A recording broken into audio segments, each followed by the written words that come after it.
We live in a world rampant with illness. Not just COVID-19, but this illness of divisiveness, of hatred and contempt. And what our world needs now, what your world needs now, what my world needs now more than ever, is love. Hey, I'm Andy, and our aim with each week's episode is to equip you for the next step toward Jesus wherever you're at.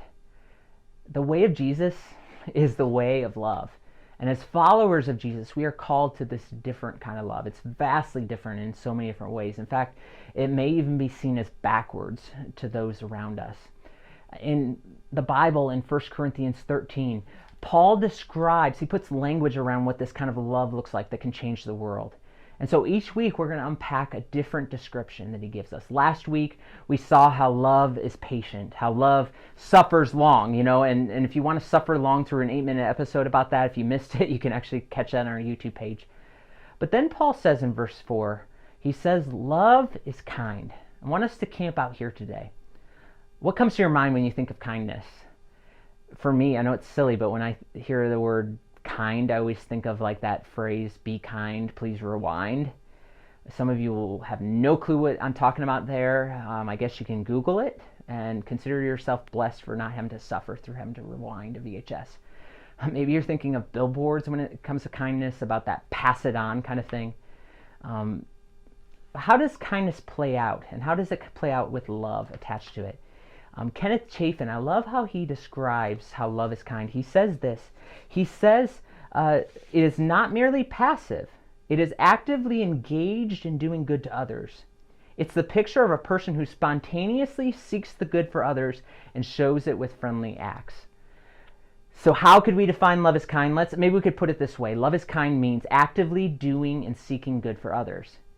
What Paul is telling us is that love isn't a feeling or an attitude, but it's expressed action. To be honest, part of me was super excited about sharing this week's episode about kindness, because I was thinking I'm going to share about some random acts of kindness that people have done and how people have paid it forward and blessed somebody at a drive-thru by paying for their order or whatever. But I'm realizing that I've had this very incomplete understanding of what it means to be kind. While that random acts of kindness thing is great and all, I think that there's maybe this fuller picture of kindness that I think we need to look at more closely today. In order to do that, I want to look at Jesus' teaching in Luke chapter 6.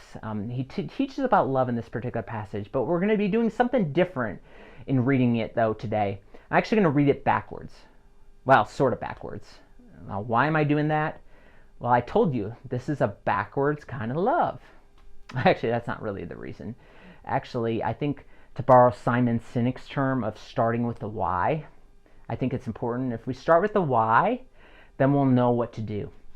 And so what we're going to do is unpack this passage, this teaching of Jesus, in 3 chunks, and we're going to capture 3 things about kindness.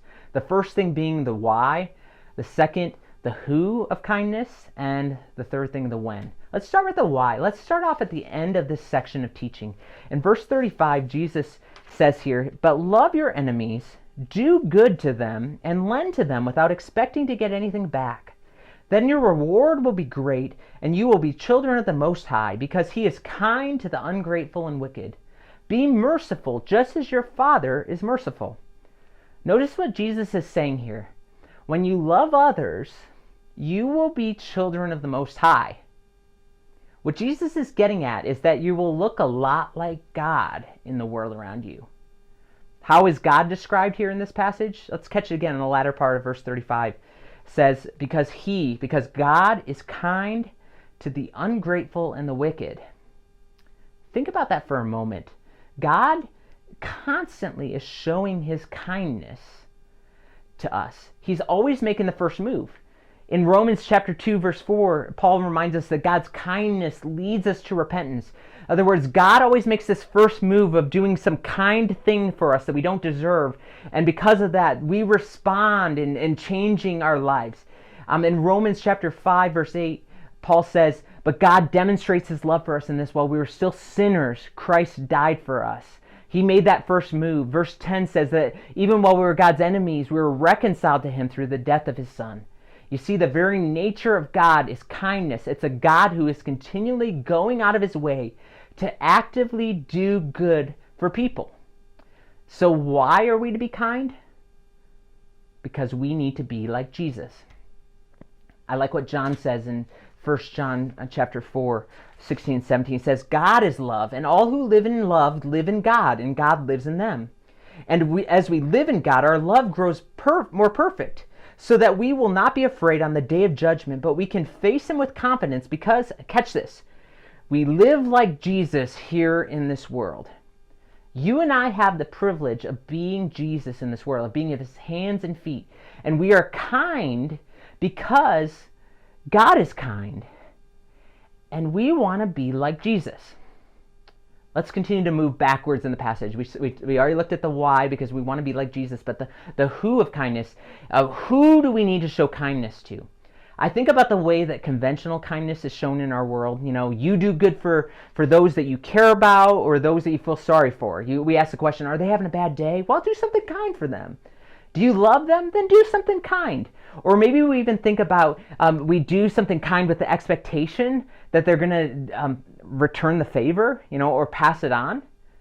But Jesus' definition of kindness is quite backwards from the world.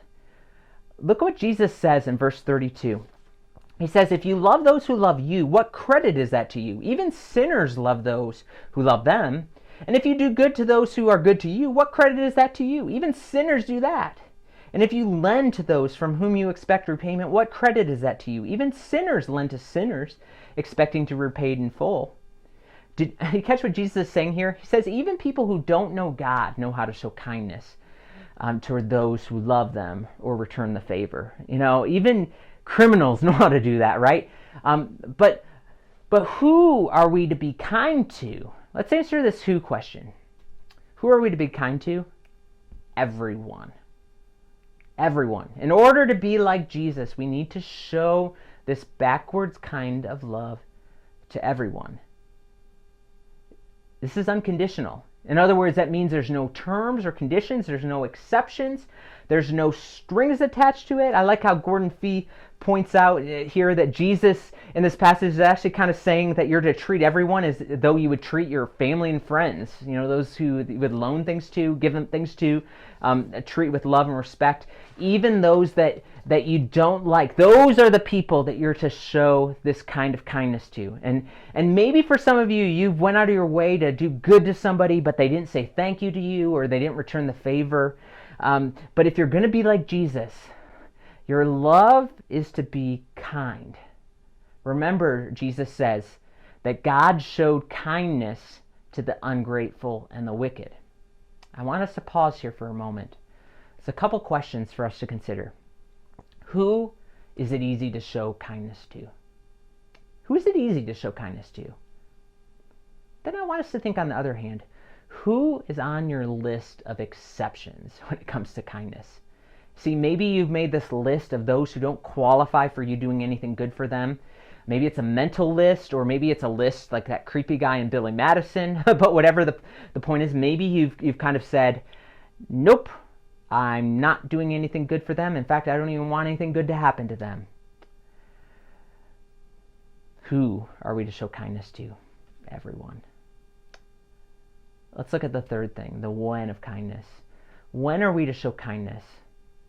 I have a suspicion you already know how I'm going to answer that question.